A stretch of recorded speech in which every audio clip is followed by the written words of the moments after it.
10 फरवरी दिन शनिवार परसों को हम यही बापू वाटिका के समक्ष उपस्थित रहेंगे। 12 बजे से 3 बजे तक वो आकर के हमें हथकड़ी पहनाना है तो हथकड़ी पहना दे, हटवार भेजना है तो हटवार भेज दे। लेकिन यहाँ के झारखंड के गरीब किसान, आदिवासी, मूलवासी सभी छात्र को माफ किया जाए और जितना धारा है मेरे ऊपर लिया जाए। और इस आयोग का कचरा को साफ करने के लिए हमें हटवार भी जाना पड़ेगा या जेल भी जाना पड़ेगा तो हम तैयार हैं, हम जाएंगे। और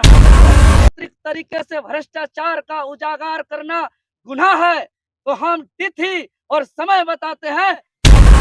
हक अधिकार के लिए, यहाँ के नीति नियमावली के लिए और जेपीएससी और जेएसएससी जैसे भ्रष्ट संस्थानों को क्लीन करने के लिए मरने वालों का उसका हम निंदा करते हैं। और साथ ही साथ प्रेस मीडिया बंधु के प्रति भी जो दुर्व्यवहार किया गया हम सबको क्षमा मांगते हैं और सार्वजनिक तौर पर इस घटना को अंजाम दिया है उसको चिन्हित करते हुए उसको कड़ी से कड़ी कार्रवाई किया जाए। और जिस दिन कड़ी से कड़ी कार्रवाई होगा हम फिर एक आयोग का जो चेयरमैन का एक नया काला काम करने वाला इस बीच में हमको पुलिस प्रशासन या गिरोह के माध्यम से मुझे अगर जान से भी मार दिया जाता है तो हम सभी से कहेंगे हम हटवार जेल में काहे ना आजीवन के लिए। मेरे लिए कोई भी झारखंड के छात्र सड़क पर ना उतरे, मेरे बचाव के लिए कोई भी झारखंड के छात्र जो है कि सड़क पर उतर करके कोई आगजनी, कोई उपद्रवी करना है, आंदोलन करना है तो इस राज्य के हक अधिकार, नीति नियमावली और भ्रष्टाचार के खिलाफ लड़े। और यह मीडिया बंधु को बहुत बहुत धन्यवाद और आभार कि आप लोग छात्र के आंदोलन को कदम से कदम, कंधा से कंधा मिलाकर के एक आवाज बनते हैं। और आज का प्रेस वार्ता का मुख्य उद्देश्य है कि झारखंड राज्य के अंदर जो जेएसएससी सीजीएल महाघोटाला से संबंधित जो लगातार झारखंड स्टेट स्टूडेंट यूनियन के बैनर तले आंदोलन चल रहा है और 31 जनवरी 2024 को जेएसएससी कार्यालय के समक्ष जो आंदोलन हुआ और उसमें जो एफआईआर दर्ज किया गया और आगे की रणनीति को लेकर के मैं आप तमाम मीडिया बंधु के समक्ष बताना चाहेंगे कि जेएसएससी सीजीएल आंदोलन का पेपर लीक महाघोटाला को देखते हैं और उसका आंदोलन को देखते हैं और साथ ही साथ आयोग के तरफ से जो निर्दोष पीड़ित छात्र जो 10 वर्षों से जो इंतजार कर रहे हैं उन 4000 छात्रों पर जो एफआईआर दर्ज किया गया, ये तमाम मसलों को देखते हैं तो हम प्रैक्टिकली हम बिरसा का उलगुलान को, भगत सिंह का क्रांति का दौर को और निर्मल दादा का आंदोलन का दौर को बहुत आत्मा से करीब से देख पाते हैं। हम बताना चाहेंगे कि 24 साल का झारखंड का इतिहास में अब तक का सबसे बड़ा नियुक्ति प्रतियोगी परीक्षा सीजीएल का परीक्षा जिसमें लगभग 7.5 लाख छात्र फॉर्म भरे थे, 6,40,000 स्टूडेंट का एडमिट कार्ड जारी किया गया था और 2 दिन परीक्षा का आयोजन 2400 जिलों सहित कई अनुमंडल में लगभग 1500 परीक्षा केंद्र का आयोजन किया गया था। और 10 वर्षों से छात्र इंतजार किए थे और सपना था कि हमारा सबका एक ड्रीम जॉब होगा और दिन रात एक करके पढ़ाई किए थे। लेकिन दुर्भाग्य कि 28 जनवरी से एक दिन पूर्व पेपर लीक करके सारे झारखंडी आदिवासी, मूलवासी, किसान, मजदूर के बेटे, ईमानदार छात्र का सपना चकनाचूर होता है। और झारखंड राज्य के अंदर जो प्रचलन है बालू माफिया का, गिट्टी माफिया का, पत्थर माफिया का, जमीन माफिया का, जो है कि कोयला माफिया का, उसी प्रकार एक नए माफिया का दौर चल रहा है, शिक्षा माफिया का, पेपर लीक गिरोह का। और वो लोग इस बड़े स्तर पे कर रहे हैं और यह जो पेपर लीक शिक्षा माफिया है यह एक नए तरह का माफिया है। और बापी माफिया जो है गिट्टी खत्म तो गिट्टी माफिया खत्म होगा, बालू खत्म तो बालू माफिया खत्म होगा, कोयला खत्म होगा तो कोयला माफिया खत्म होगा। लेकिन शिक्षा माफिया जो झारखंड राज्य के अंदर पनप रहे हैं ये एक न्यू बीज बो रहे हैं जो एक सिस्टम में घुसकर इस राज्य को पूरी तरह खोखला कर देंगे और पूरे झारखंड प्रदेश में एक नए तरह का भ्रष्टाचार का आलम होगा। और जैसे ही झारखंड स्टेट स्टूडेंट यूनियन के पास पेपर लीक का सबूत आता है तो चरणबद्ध आंदोलन का ऐलान करते हुए हम लोग 29 जनवरी को पूरे झारखंड प्रदेश में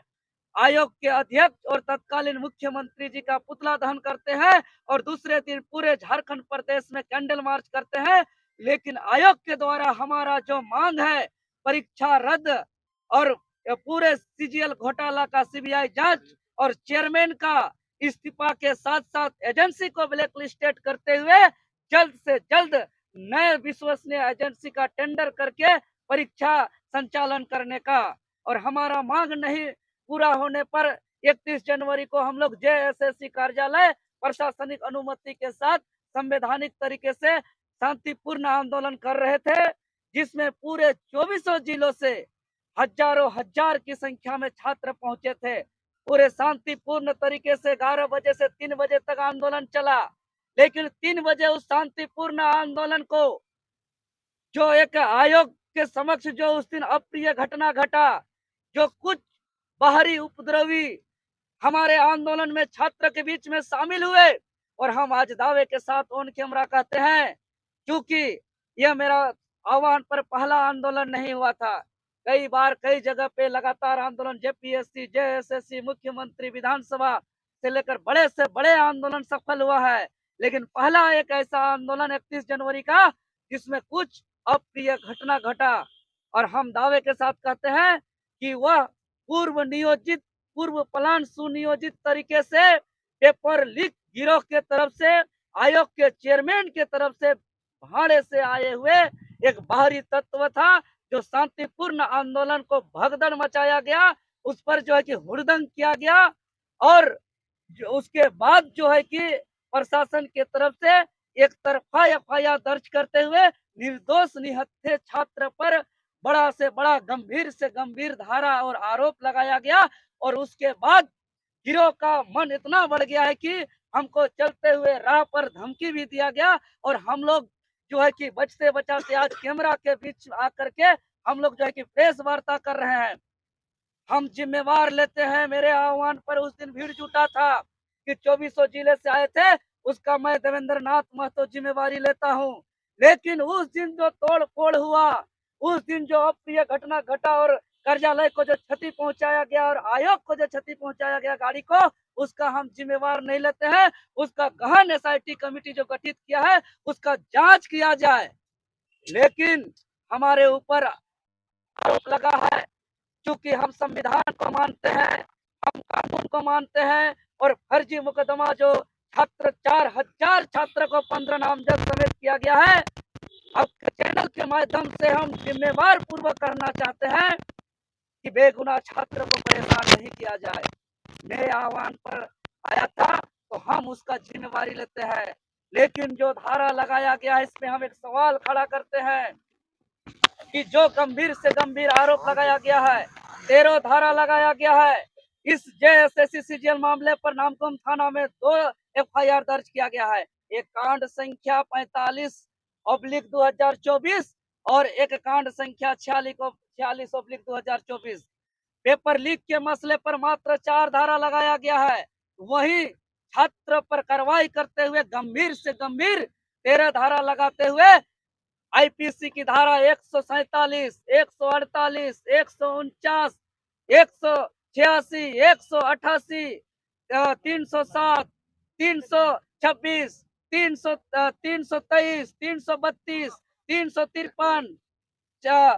426, 506, 508, इस तरीके से गंभीर आरोप जो लगाया है, यह गंभीर से गंभीर आरोप छात्र पर लगने के बजाय आयोग के चेयरमैन पर लगना चाहिए और उस एजेंसी पर लगना चाहिए। और साथ ही साथ एक और धारा लगाया गया है जो प्रिवेंशन ऑफ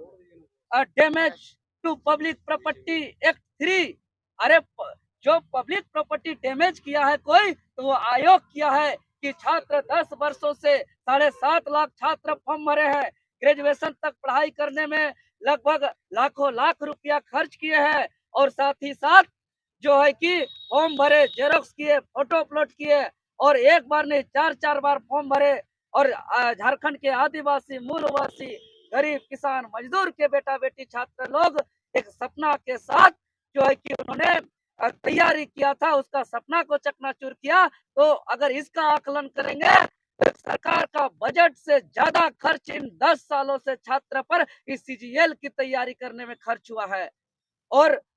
आयोग इस तमाम गिरोह को बचाने के लिए प्री प्लान के तहत एक साजिश और षड्यंत्र के तहत छात्र को बदनाम करने के लिए और आंदोलन को कमजोर करने के लिए जो है कि बाहरी गुंडा भाड़े में भेजा गया, इसको हम कतई बर्दाश्त नहीं करते हैं। और आज हम बाहरी के बाबू लोग एक दिन पहले 20 लाख 25 लाख रुपया दे करके वो पूरा घोटाला करके वो एक दिन 1 घंटा पढ़ के नौकरी ले ले, इसको तो हम बर्दाश्त नहीं करेंगे। जेएसएससी कार्यालय को पूरी तरह कचरा को क्लीन करेंगे, ऐसा क्लीन करेंगे कि जेपीएससी का भी कचरा वही सफाई से साफ होने वाला है। और हम आप मीडिया को बता देना चाहते हैं कि किसी भी हाल में पेपर लीक का गिरोह का जो आंकड़ा है 500 करोड़ यानी 5 अरब लगभग का नुकसान जो किया गया है, इसको जो है कि कोई नहीं बचा सकता है। इसको एक न एक दिन आगे आना ही होगा। और हम गांधी के समक्ष इसलिए आ रहे हैं और सरकार को प्रेस के समक्ष सूचना दे रहे हैं कि हमें आके उठाना है तो उठाए। हम चाहे तो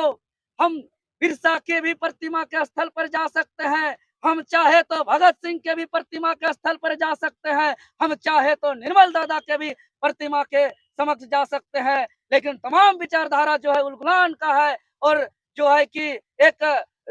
जोर शोर से आंदोलन का है। लेकिन हम गांधी के रास्ते पे चलना चाहते हैं। और गांधी का विचार कहता है कि सत्य परेशान हो सकता है लेकिन पराजित नहीं हो सकता है। और हम स्पष्ट रूप से कहते हैं कि लिख रहा हूं आगाज जिसका, कल अंजाम आएगा, मैं रहूं या ना रहूं, आने वाले दिनों पे